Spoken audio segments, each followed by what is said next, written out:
When it comes to portable fashion headphones, Beats Audio surely comes to mind. They have beautiful flashy designs and an ad campaign that makes sure you know they exist. However, they have a terrible reputation of sounding pretty freaking bad with boomy bass and little separation. They just sound bad, okay? But there have been many more options recently that actually sound good, with Audio-Technica releasing the MSR7, and in this case Sony releasing the MDR100aap, which is also known as the Sony MDR100aap H.ear On is actually how you spell it. I don't know why they named it this way, but I'm just going to call it the 100aap from now on in the video for clarity's sake. Now these headphones, the 100aap's, have been met with a pretty generally positive response in the audiophile community so far. So is it any good? As always, we start off with the design. The headphones have this super clean, super neat, super simple aesthetic, and I adore it. It's beautiful in my opinion. There is really nothing. It's a single solid color, no accents, no fake metal trim, and only one small Sony logo on each side. There's nothing vulgar, nothing loud, and nothing crazy. To me, it looks really good, but not everyone will agree on the color though. I chose teal, but there are many other options including black, pink, orange, yellow, just in case you don't like that color. I know a lot of people don't. As this is indeed a portable headphone, its ear cups fold up to make the headphones more portable and take up less space so that you can store it and bring it out more conveniently. And the ear cups also swivel and tilt in most directions to give you the best fit and comfort. Speaking of comfort, the ear cups and headband are both well padded with pleather cushions, and these are lovely to wear on the head, though the ear cups are really prone to wearing and tearing, especially if you sweat a lot in them. If you're in a hot climate, they're going to wear down really quickly with your sweat, because sweat's slightly acidic and whatnot.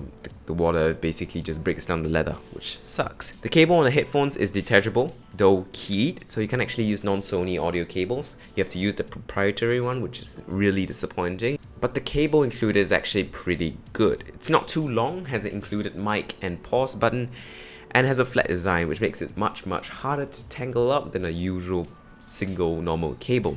Right angled gold plated 3.5mm connector, so it's great for headphones which still have headphone jacks, or for people who still have a lot of dongles. Build quality is also lovely on these headphones. It uses pretty good materials all around. Soft touch plastic for the headband, solid anodized aluminium for the ear cups. It feels great and it's pretty sturdy. It feels really well built, really well put together, doesn't rattle when I shake it, and can withstand a lot of abuse because I throw it around all the time and it's still alright. However, when it comes to headphones, it's not about the design or the comfort or build quality, it's about that sound.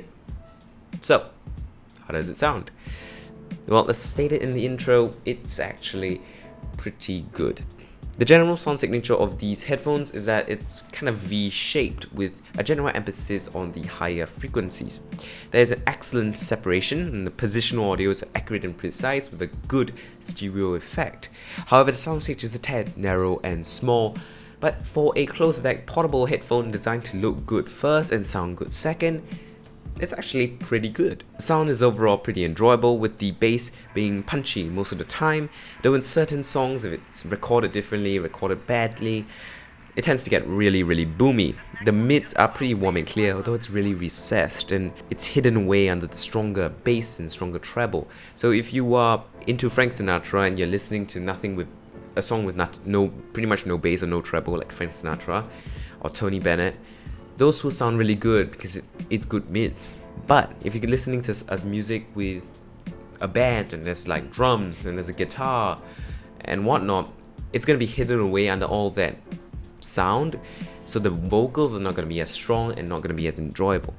So if you like singing vocals, then you might want to look elsewhere. Speaking of treble, it's definitely the H.ear On's strong suit, or the 100aap's strong suit.